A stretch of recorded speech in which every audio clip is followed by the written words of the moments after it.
What's up, guys? Welcome back to the channel, back here in the garage. So what did we do last weekend? We did fender flares, really wide the machine out, looks great. Tires and rims, looks even better. Only thing we got left on Gray Ghost is these bad boys, SB Particle Separators. Now I would love to get started on the Pro, however, only thing left on Gray Ghost is the particle separator, and eventually the wife's gonna get herself some side mirrors. All we've got left on OG, the red one, is particle separator and some suspension components. So versus breaking into a new machine, I'm gonna finish the two original ones up, get that all squared away. Then we've done everything from clutch to tunes to suspension, tires and rims, all the bolt-ons. So I'm just looking to get two of them buttoned up before I tear into the third one. So what do we got in this box here? It's like Christmas, but it's like not Christmas. So let's see. New intake. Got the adapters, flexible tube, the actual particle separator, and instructions. Now I did watch their install video. It does look pretty straightforward, so it shouldn't take too long, I'm hoping. That way I can get tore into OG, hopefully get the A-arms in, the new radius rods in that machine. I wanted to start on the Pro, but like I said, I want to finish these other two up first. I know the particle separators for these are going to be relatively easy, but for the Pro it is not.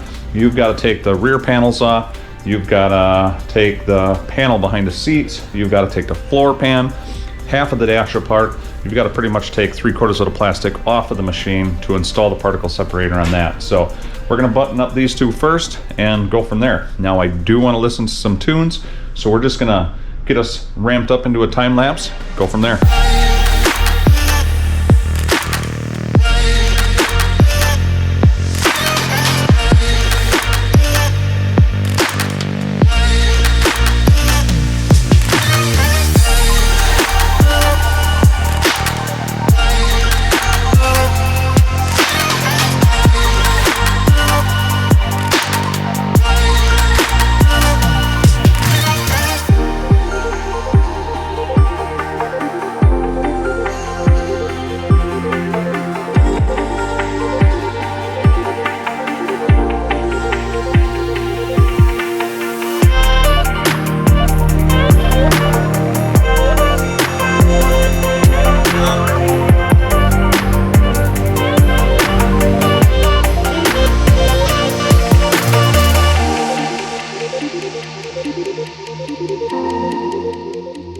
Quick update. So you'll see in the time lapse that I originally had the SB filter up on the top bar. They give you three options: up there, there, or down there.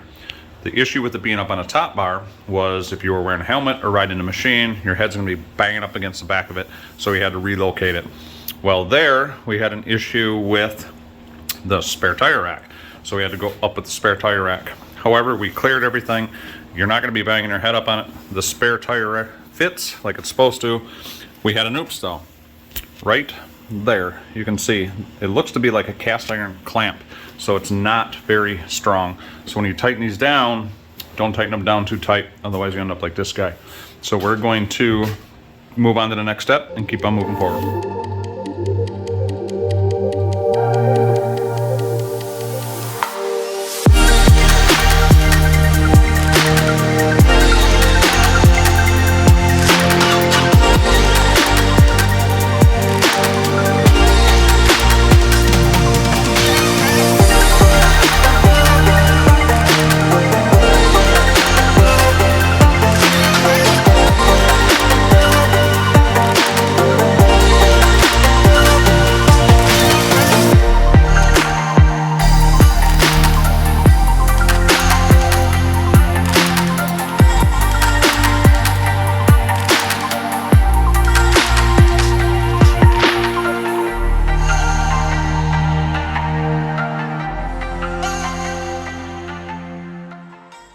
Alright guys, well, we got the side skirt, everything put on here. I really like how it turned out. Not a huge fan of the flex tube. Now I understand why they do that. There's so many different places you can locate those that they just give you a stock piece and say, hey, cut your own. Now we are in the process of running wiring. So what we've got so far, which is pretty self-explanatory, you've got your ignition there, you've got your ground, and you've got your positive. Run it through the firewall.